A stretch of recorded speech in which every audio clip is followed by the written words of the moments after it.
Merry Christmas and welcome back to the main stage. I know it's been a little while since I've kind of just sat down and spoke to the camera, but it's that time of the year once again where we look back at all the best music releases of the last 12 months. We're going through my personal picks for the top 10 songs of 2025. Before we get into that though, if you are new around here, this is a channel where we talk about music, we go to a bunch of gigs and festivals, get hammered and film it for your viewing pleasure. If that sounds like fun to you, then please subscribe and click the bell to be notified whenever new videos drop. If you can share the videos around too, that'd be a massive help and we'd much appreciate it. But on with the video.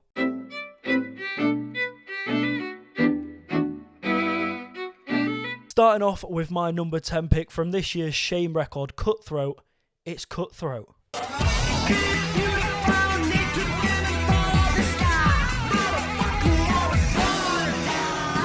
Cutthroat is about everything you'd ever want from like a Shame lead single. Big, it's in your face, it's just super quotable. It's generally just a very fun track. There's no slowing down here, it's kind of very full throttle for the entire duration, and yeah, when this thing dropped, I was instantly on board with this new Shame record. Number 9 for me pretty much carried the new Biffy Clyro record. Biffy are my favourite band ever, but with that I am willing to admit that listening to their albums front to back, it's not really the best way to consume their music. You tend to kind of pick out songs with Biffy and use them in playlists. The same was true for the newest record, Futique. However, one or two songs in particular really did catch my attention above everything else, and the one I've gone with here is Two People in Love.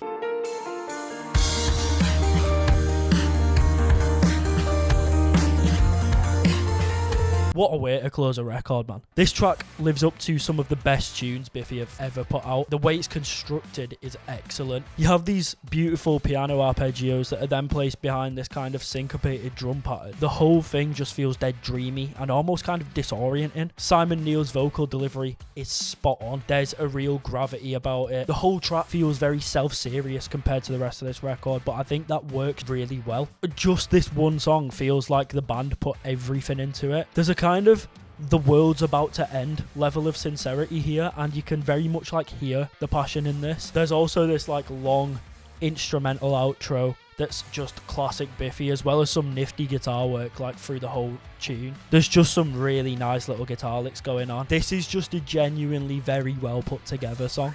My pick at number 8 comes from this recent 21 Pilots record. I think the whole record's really good, to be fair, to the point where it was pretty difficult to pick a favourite. I'm going to talk about the full record in a video that's coming up soon, so stay tuned for that. But in this instance, I've decided to take a song that really sets the tone right from the beginning of the record, so I've gone with City Walls.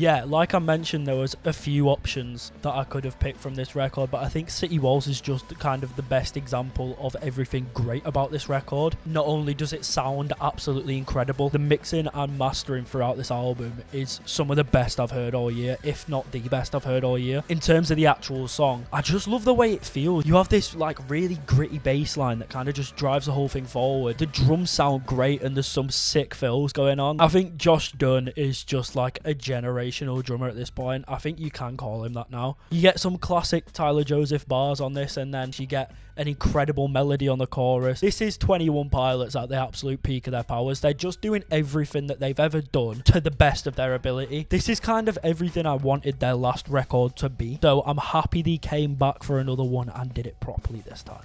Number 7 is a bit of a left field choice from me actually, from Royal Otis. I saw their album getting slagged off a lot when it released, and do you know what? I do disagree with a lot of the criticism it's getting. I thought the record was fine, nothing mind-blowing, but it had its highlights, and one of those highlights, the main kind of big highlight from this record, was one of its singles, Car.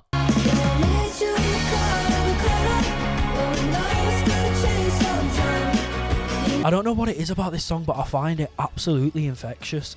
Like, the melodies are just so good throughout the whole thing, and that's all I really can say about this song. It's very much a vibes pick from me, if I'm being honest, but yeah, it just really caught my attention when I first heard it. Sounded great live when I saw them at Reading. It's a fun tune that's carried me through the year. It's kind of never really left any of my playlists. Just a nice all-around vibes pick. Cast your mind back to January, when we got the first big release of the year, and it's my number 6 pick. It's from The Weeknd's Hurry Up Tomorrow album. I have a lot of thoughts about this album overall, and just like with 21 Pilots, I'll be talking about the record in another video soon. Essentially, wasn't a huge fan of the thing overall, but it did give us one of the best transitions I've heard on an album this year, going from Niagara Falls into Take Me Back to LA, which I'm going to list as like a double pick for number 6, if I'm allowed to do that. It's better when I'm by myself. By myself. Easily the best tracks on this new Weeknd album, and it's not even close. Niagara Falls kind of very much sets the tone for what follows it, and you get the bulk of sort of the intro there, which on its own, Late Night Drive, that comes on.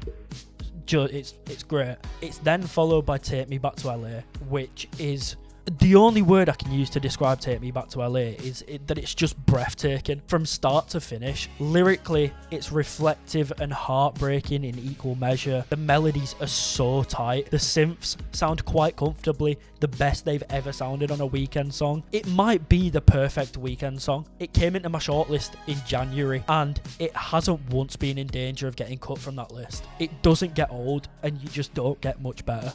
So we're at the halfway point now, and my number 5 pick will be much more fresh in everyone's memory. It's a last-minute clutch from the new Dave record. It feels like quite a divisive record. I know it's not doing much for some people. Those that are into it, though, there's a few songs that I keep getting just so much attention, and the pick I've gone for here is maybe a little bit more under the radar. I'm not hearing it kind of in the discussion as much. I've gone with Rain Dance.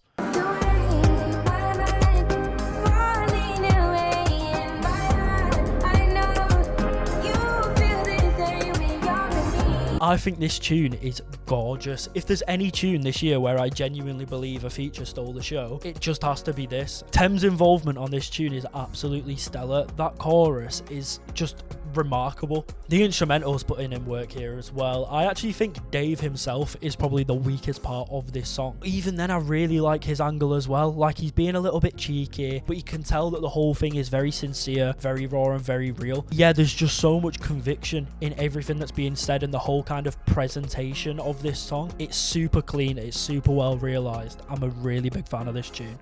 At number 4, I've got a track from this new Don Broco record. I really liked all 3 singles, but I think when Disappear dropped, I was like, immediately, this is the best one. Because it was such a short length of time between all of these singles coming out, I'd kind of overlooked the other 2 tunes, and I'd put all my money on Disappear. But now looking back, my actual pick for number 4 is Hype Man.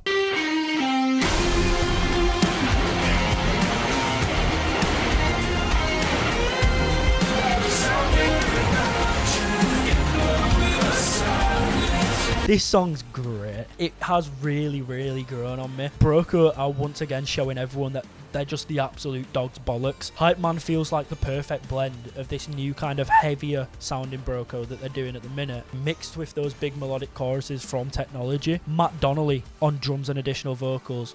It absolutely steals the show on here. His vocals on this sit up there with some of the best in the band's discography. You have this insane screamed verse that just comes out of nowhere, catches you so off guard. Also, you get like this sick guitar breakdown, this crazy solo in kind of the final third, which leads back into the chorus. Everything just comes together so smoothly, considering just how much is going on in this song. This is prime Don Broco, is this, and all of the new stuff that they're releasing at the minute is just incredible. It really does feel like a band returning to form, even though they never really dropped in terms of form in the first place. They're just going up and up and up. I know that Download's been announced already and they're not currently on the lineup, but I really do hope Don Broco return to Download 2026. That would make me very happy, and these new songs feel designed for Download. Right, we're now down to my final 3, but before we get into that, I do need to remind you to subscribe if you haven't already. If you're a fan of any of the artists I've mentioned up until this point, there'll definitely be something on this channel worth sticking around for. Sometimes we just sit down and have a chat like this. Other times we're out and about, going to gigs, going to festivals.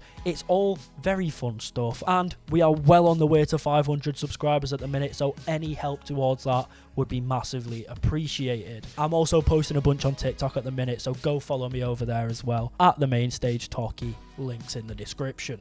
Okay, it's now time for my number 3 pick. It comes from a band I've absolutely fallen in love with this year. Easily my favourite new band at the minute. And this is kind of one of the main songs that I keep coming back to with them. I actually had to check to make sure this tune actually came out this year, and luckily it did, so I can fit it onto the list. I've gone with South Arcade and Supermodels.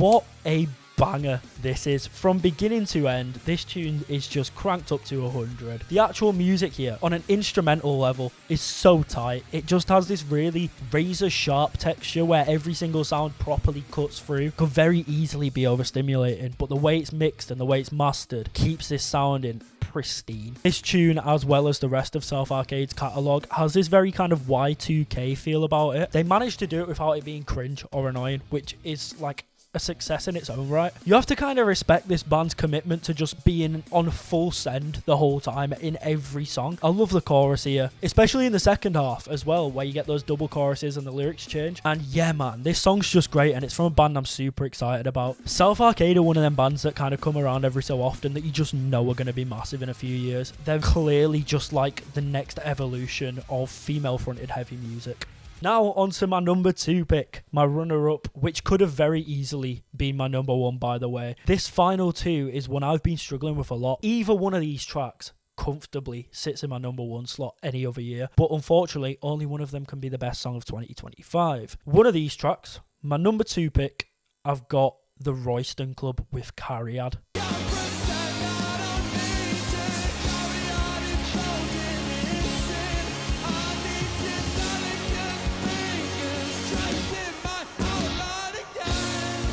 This song is fucking sensational. Like, it's a genuine, grand, emotional ballad. It's a type of tune that I feel like a lot of bands these days are too scared to make, and if they do, a lot of the time it feels like half-baked. The Royston Club, though, I keep saying that they're just not like other bands. There's just something about them. In the wider picture of, like, UK indie, they're just leagues above every other band right now. And Cariad, yeah, feels like a defining moment for them. It starts off small, some of the best writing I've heard from a British band in a long, long time. The verses are really well constructed, and then as it kind of goes on, you get the strings coming in, and then all of a sudden the drums come in and you get this big chorus, and yeah, it's just like a big grand moment. The performance from Tom Faithful on vocals is absolutely soul destroying, and then yeah, everything sort of resets, build to the chorus again, but off the back of that we get to this big kind of climax moment of the tune, and Jesus Christ, this moment alone is the thing that puts this on this list and almost just straight up handed it the number 1 slot. You have this short moment right at the end of the track where everything just unravels. The writing goes up another 10 more levels, the vocal performance peaks, the instrumental reaches its natural conclusion. It's just this incredible, inescapable moment. There's been times where I've been on like a long drive,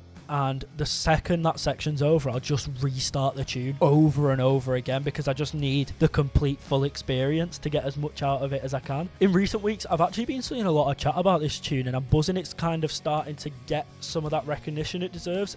This feels like it has the potential to be this band's Wonderwall. That's not an exaggeration, it genuinely does, and believe me when I say any other year this is easily the song of the year. The problem is that I just can't shake this number 1 pick. It's just different. Like, this tune simply has to be number 1 because any other number is too low. You know, like, occasionally you'll hear a song and it just feels so incredibly complete. It feels like it was made to literally check every single box your brain has in terms of what it likes to hear and what it wants to listen to. It almost feels scientifically designed to appeal to your idea of the perfect sounding song. For me, that song came this year in the form of Parcel's new record on my Song of the Year, Safe and Sound.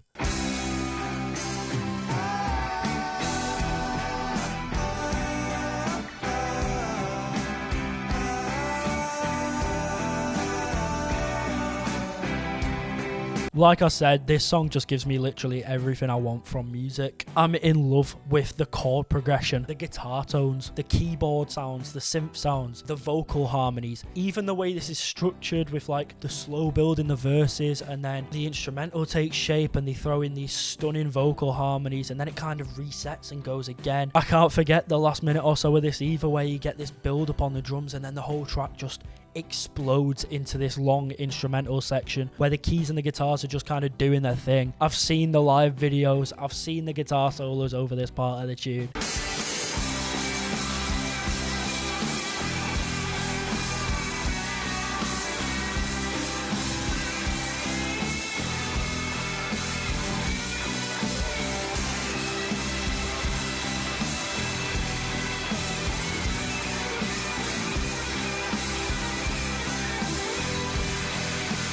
It's so well crafted. Throughout the whole thing, there's this like really warm, cozy atmosphere. You can almost hear the friendship of the five lads in the band in the room, but also simultaneously there's like a really kind of somber, longing type vibe about this track.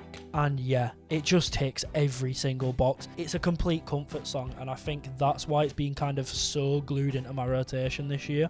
And that is it, ladies and gentlemen. Those are the final 10. If you made it this far and agree with any of these choices, please hit subscribe and turn the bell on. It would make my Christmas. We have more content like this coming over the next couple of weeks, and as we get further into 2026, we also have a bunch of festivals and gig content planned on the channel. Gonna be a lot of fun, so make sure you stick around. Also, YouTube have added a new feature where you can hype this video. While I'm not yet 100% sure what it does, I believe it's supposed to be a really good way to push smaller channels just like this one. So if you could do that, I'd greatly appreciate that as well. I'll see you very soon to talk about some not so great music.